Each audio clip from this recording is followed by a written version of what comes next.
اللہ کا شکر ہے اس کی توفیق سے 550 کتب میری مطبوعہ ہے.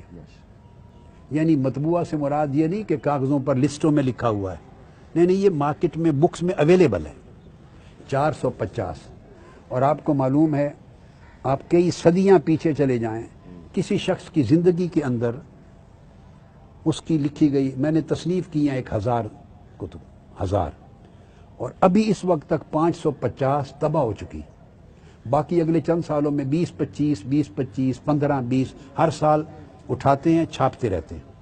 چند سالوں میں پوری 1000 ہو جائیں گی. میں جو بتانا چاہتا ہوں وہ یہ کہ میں اپنی کسی ایک کتاب پر بھی پوری زندگی میں ایک پیسے کی بھی رائلٹی نہیں لی ہے. میں نے سب وقف فی سبیل اللہ. ہر کتاب کو آپ کوئی کتاب اٹھائیں گے، جب جائیں گے نا اس کو کھولیں گے تو پرنٹ لائن پہ نیچے نوٹ لکھا ہوا ہے. میں نے زندگی میں اپنی کسی کتاب پر ایک پیسہ بھی رائلٹی نہیں لی، اور نہ ساری زندگی میں اپنی کسی خطاب پر کوئی خدمت لی ہے.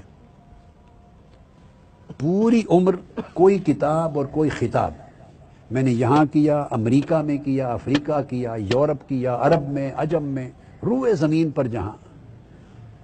اب کچھ لوگ جو قریب نہیں اور دور بیٹھ کے الزامات اور تہمتوں کی گرد میں سانس لیتے ہیں اور اس سے رائے بناتے ہیں، اس کا علاج نہیں ہوتا کسی کے پاس.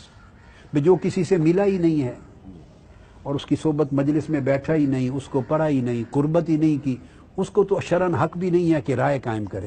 کانوں سے سن کر رائے قائم کرنا گناہ ہے، وہ الگ ہے. مگر قریب کے لوگ جانتے ہیں کہ ہمارا بڑا سے بڑا میرا کوئی دشمن بھی یہ نہیں کہہ سکتا کہ آج سے 40 سال پہلے بھی میرا نام لے کے ہمارے ملک میں یا ہمارے شہر میں آئے تھے، خطاب کیا تھا، ہم نے دعوت دی تھی، آخر پہ لفافے میں ہم نے ہدیہ نذرانہ پیش کیا تھا اور انہوں نے قبول کیا تھا. روئے زمین پر کوئی دشمن بھی یہ الزام نہیں لگا سکتا. یہ نہیں کہ آج میں نے یہ زندگی اپنائی، یہ اول دن سے اللہ کے ساتھ سودا تھا. یعنی میں نے دین کے عوض میں کتاب ہو یا خطاب ہو، تقریر ہو یا تحریر ہو، کسی شکل میں کبھی ایک پائی نہیں لیا ہے، سب اللہ کے لیے.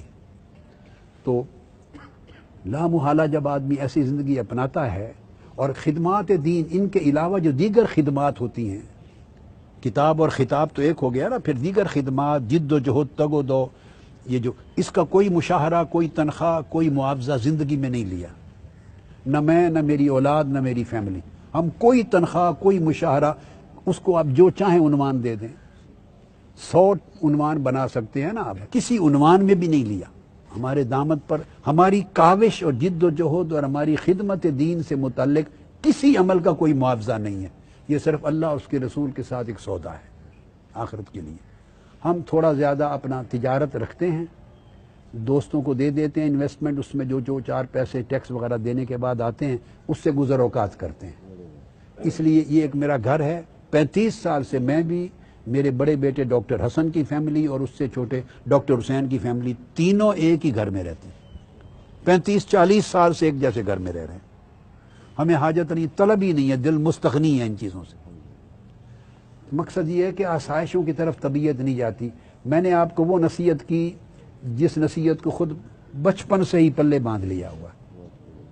تو اس پہ آپ کریں گے تو آپ کے دل کو ایک سکون ملے گا اور غم اور دکھ نہیں ہوگا. یہ جو تنگی ہے وسائل کی، اس سے دھیان ہٹ جائے گا. تو 4 دن ہیں، اس کے بعد پھر آگے ایک طویل زندگی ہے. بس جس کی آپ تلقین کرتے ہیں اس کو دل میں اس تلقین کو خود جما لیں. اور جو عزتیں آپ کے لیے پھر اللہ کے ہاں رکھی ہیں اس کا کوئی مقابلہ نہیں کر سکتا. مگر یہ عزتیں اگر اس طرح زندگی گزاریں گے تو جو پہلی شام آئے گی قبر میں انشاءاللہ آپ اس کا نظارہ کر لیں گے.